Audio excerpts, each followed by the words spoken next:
Hello everyone, আসসালামু আলাইকুম। সবাই কেমন আছেন? আশা করি সবাই ভালো আছেন। আল্লাহর অশেষ রহমতে আমরাও ভালো আছি। এটা ছিল আমার কয়েকদিন আগের ভিডিও। সময়ের অভাবে আর ভিডিও এডিট করতে পারি নাই, আর আমি অনেক অসুস্থ, তাই আর ভয়েস দিতে পারি নাই। সকালবেলা ঘুম থেকে উঠেই দেখি রহমতের বৃষ্টি, অনেক বৃষ্টি হয়েছিল সকাল সকাল, আর ঠান্ডা ঠান্ডা পরিবেশ, ভালোই লাগছে। কিন্তু বাচ্চাদের স্কুল খোলা, তাই উঠে গেলাম। উঠে কাপড় ধুতে দিয়ে দিলাম এখানে। ওদের জন্য আবার নাস্তা রেডি করতে হবে। কাজের মধ্যে আমার কাছে সবচেয়ে প্যারাদায়ক মনে হয় এই কাপড় ধোয়াটা, কারণ এই কাপড় মেশিনে ধুই, কিন্তু এই কাপড়গুলো বের করতে খুবই কষ্ট, একদম পেঁচিয়ে থাকে।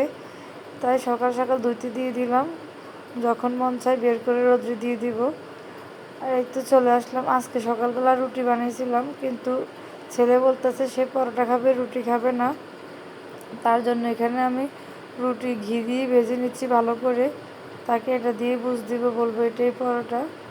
আর সে অনেক পছন্দ করে এই রুটিকে ঘি দিয়ে ভেজে দিলে, কারণ এটা তো সিদ্ধ আটার রুটি, একটু নরম থাকে, তাই খেতেও ভালো লাগে। আর ছেলেমেয়েরা যতই পরোটা খেতে পছন্দ করুক না কেন, একটার বেশি তো খাবেই না। মেয়েকে একটা খাওয়াইতে অনেক কষ্ট হয়।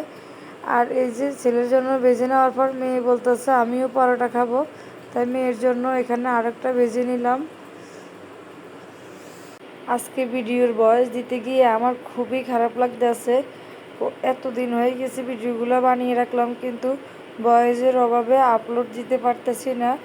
আমার গলার অবস্থা খুবই খারাপ। এই যে অনুষ্ঠানে অনেক কাজ করছি, পানির কাজে তো বেশি, কিন্তু এই পানি ধরে একদম গলা ভেঙে পুরোই গলা ব্যথা, পুরোই অবস্থা খারাপ। আমি যে ভয়েস দিব তার কোনো ক্ষমতাই নেই, গলার কোনো জোরে পাচ্ছি না, কথা বলতে অসুবিধা হচ্ছে, কি ভয়েস দিব। আর এই তো সকালবেলা সেমাই রান্না করছিল আমার শাশুড়ি, অনেক মজা করে। দুধ, নারকেল একদম ঘন করে সেমাইটা রান্না করছিল, খেতে অনেক ভালো লাগছে, কিন্তু আমি ওইরকম মিষ্টি খাই না। তারপরও নিলাম, পরবর্তীতে আমি কিন্তু এগুলো আর খাই নাই। আমি যেহেতু সবটা খেতে পারি নাই, তাই আমি এগুলো আমার ছেলে মেয়েকে খাওয়াই দিলাম। আর বাইরে দেখেন কি পরিমাণে রোদ, একদম তাকানো যাচ্ছে না। আজকে এই রোদের মধ্যে, এই গরমে অনেক কাজ করছি বাসায়। আর আগের দিন রাত্রে বাসায় এসি লাগাইছিল, কিন্তু পুরা বাসা নোংরা করে গেছে। ওই যে ডিল মেশিন দিয়ে ডিল করাতে বাসা বেশি নোংরা হয়ে গেছে।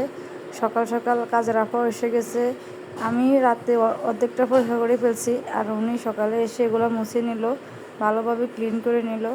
আর আজকে সারাদিন বাসায় ছিল ভরপুর কাজ, আমরা দুজনে মিলেই কাজ করলাম। আমার কাজ আমি করছি, আর ওনার কাজ উনি করছে।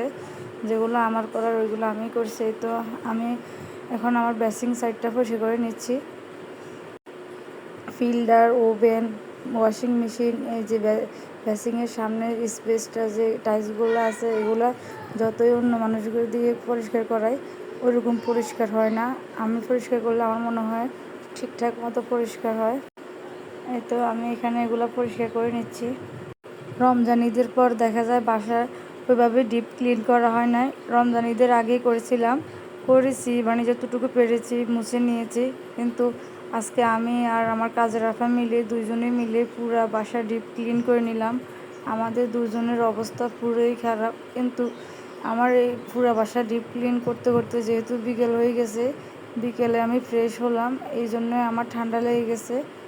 আর এমনিতে আমার নিউমোনিয়ার সমস্যা, একটু পানি বেশি ধরলেই আমার পরবর্তীতে ঠান্ডা লাগবেই। আর গোসলের টাইমটা যদি একটু চেঞ্জ করে, দুপুরেরটা যদি বিকেলে করি, তাহলে ঠান্ডা লেগে যায়।